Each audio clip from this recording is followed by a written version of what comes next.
Daduku adalah takdirku, Basudewa. Ingatlah, mereka menuruti keinginanku.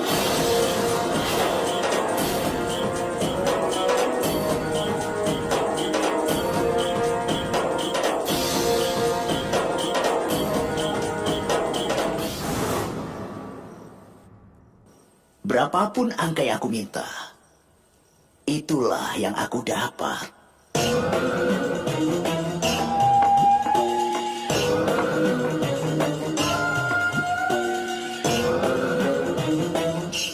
Dan takdirku adalah daduku juga, Paman Sangkuni. Angka diperoleh dengan kehendak yang kuasa, tetapi dadunya, aku lempar dadunya di luar keinginanku. Maksudmu? Melempar dadu adalah sebuah perbuatan, Paman. Dan ketika angkanya didapatkan, itu hasil perbuatan. Di dalam seluruh hidupmu, kau tetap mencoba mengendalikan hasil yang kau dapatkan. Sedangkan aku tetap melakukan perbuatanku sesuai keinginanku. Aku yang memutuskan kapan melempar dadu dan kapan tidak. Basudewa, orang selalu berbuat menurut keinginannya sendiri. Tapi ketika dia memulai mendapatkan angka yang dia inginkan, hanya saat itulah dia menang di dalam hidupnya. Benarkah? Berarti silahkan. Aku menyerah bermain permainan ini untukmu. Basudewa, bidakmu saja bahkan belum keluar dari rumahnya. Sementara bidaku sudah melewati setengah jalan. Kau masih tidak mau melempar dadunya? Tidak. Kau boleh main sesuai keinginanmu, Basudewa.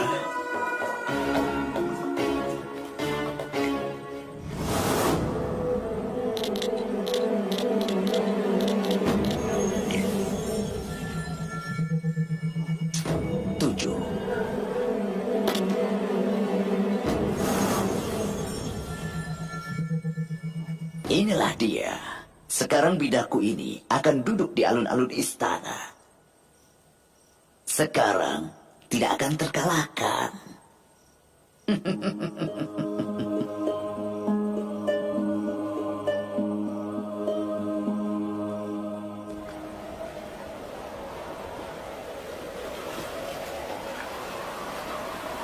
Temanku Duryodhana! Keluarlah, temanku! Aku harap kau ingat apa yang telah dikatakan Raja Angga, bahwa angin dan takdir dapat berubah setiap saat. Saat ini ibumu bahkan telah datang untuk merubah takdir kita.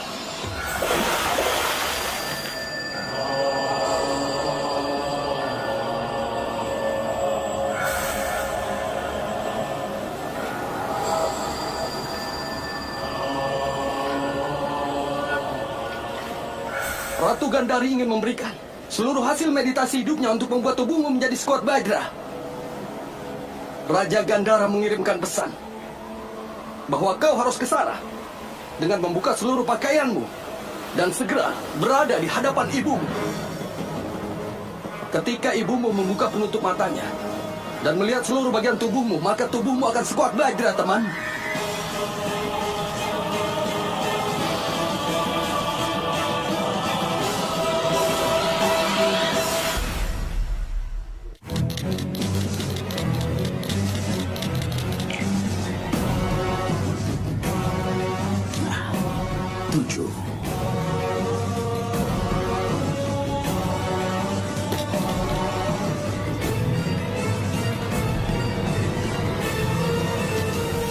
Jadilah sempurna.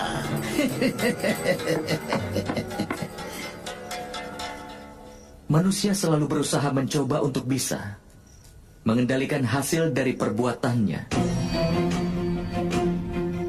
Mereka mencoba untuk membelokkan hasilnya agar sesuai dengan keinginannya sendiri.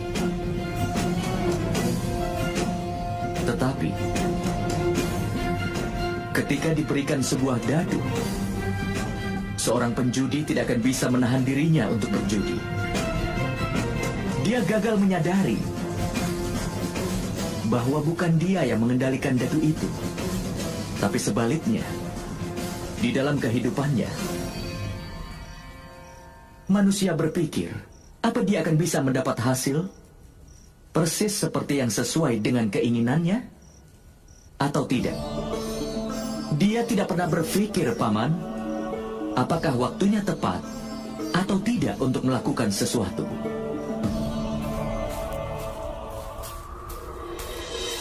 Kau harus segera ke sana untuk membuka semua pakaianmu dan memperlihatkan seluruh tubuhmu di hadapan ibumu.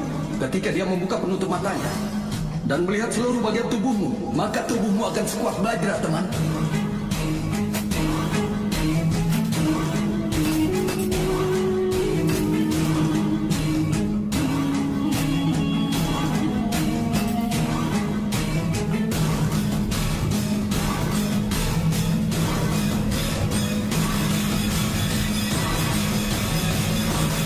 Pangeran Duryudana. Hah?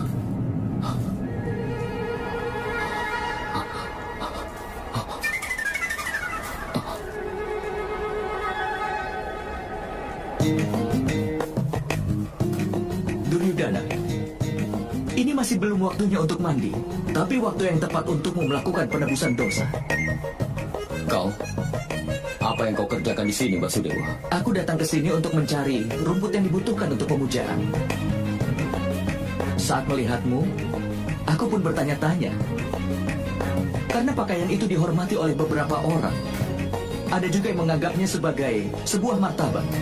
Dan bahkan bagi beberapa orang lainnya dianggap sebagai kebanggaannya. Sedang untuk yang lain, jadi sebuah penghalang. Apa karena itu kau mencoba melepaskannya? Ayo bermain, Paman.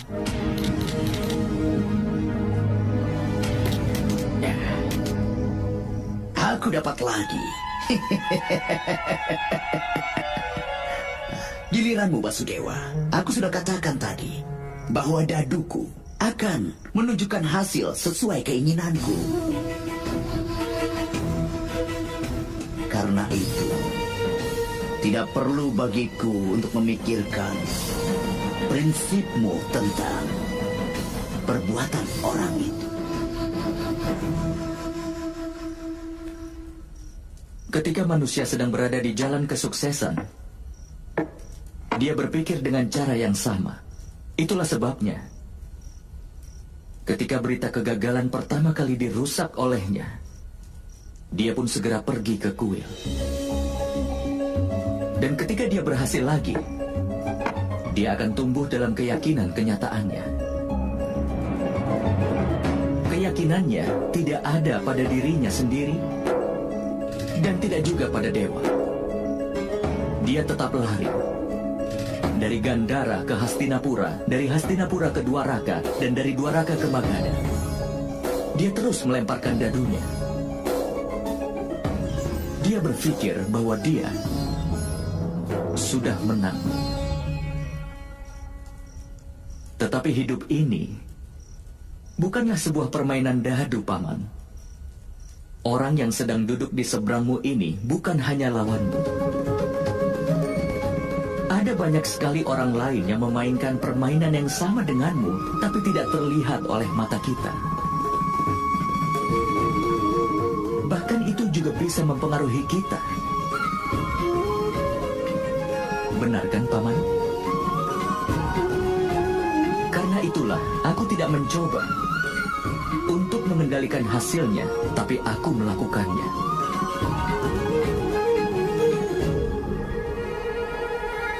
Basudewa, pergilah dari sini. Kau tidak bisa menghalangi jalanku hari ini. Pergilah. Tidak ada seorang pun bisa menghalangi jalan orang lain, Pangeran. Bahkan pembantaian di Kurusetra bisa saja dihindari. Percayalah padaku, Pangeran. Aku tidak pernah menghalangi jalan siapapun. Aku hanya menyebarkan pengetahuan sesuai dengan kemampuanku. Dan sebagai pendengar yang baik sesuai sifatnya berdasarkan kebenaran. Berbicara tentang kebenaran tidak cocok untukmu, Basudewa. Semua kecurangan yang telah kau rencanakan untuk mengalahkanku Sudah aku ketahui. Tentu saja. Dan aku juga telah memberitahumu bahwa akan ada kecurangan di dalam perang ini. Dan dari kedua belah pihak. Tapi aku sama sekali bukan penyebab dari kekalahanmu, Pangeran. Kau adalah orang yang disalahkan untuk ini. Keputusanmu ditandai oleh hasratmu. Dan itu bukan kesalahanku. Misalnya pada hari ini, kau ingin menghadap ibumu dengan tubuhmu yang tanpa ditutupi pakaian. Supaya kau bisa melindungi tubuhmu, kan?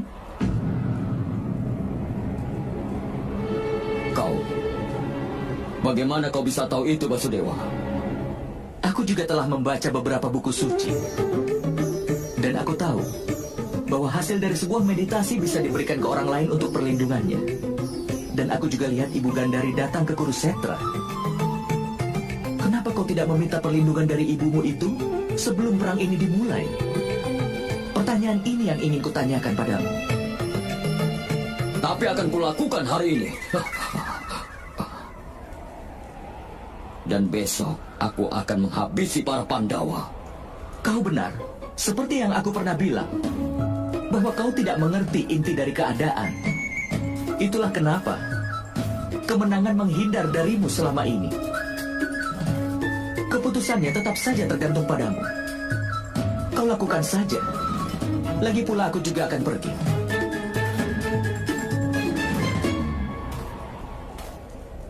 Apa maksudmu, Basudewa?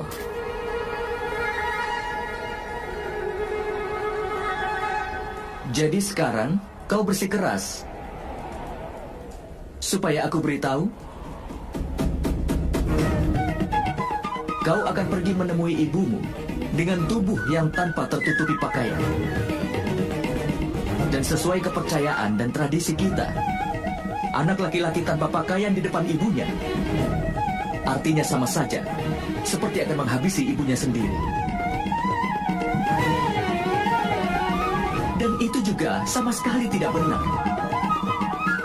Dosa seperti ini akan menjadi alasan atas kekalahanmu, Pangeran. Pikirkanlah hal itu.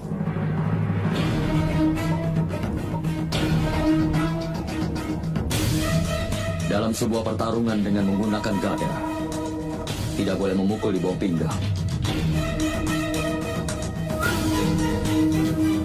Aku rasa tidak akan ada masalah jika bagian bawah pinggangku tidak terlindungi.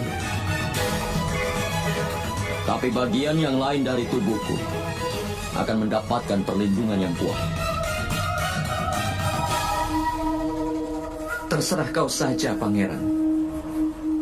Aku pergi sekarang.